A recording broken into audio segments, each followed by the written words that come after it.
جماعة الشباب اللي كانوا مكلميني عاوزين شغل براتب كويس، انا دلوقتي الحمد لله شغال في شغلانة بتبدأ من اول 7000 جنيه.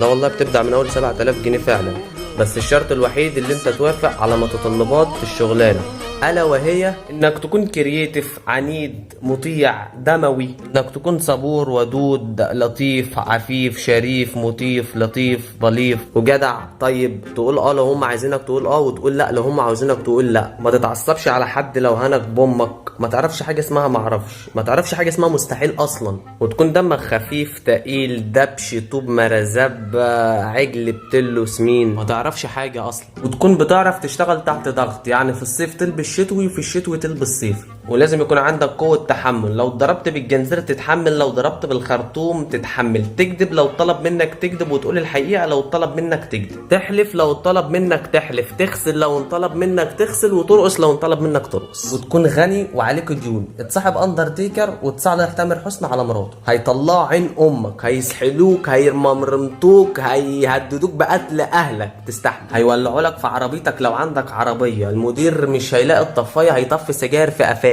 تستحمل.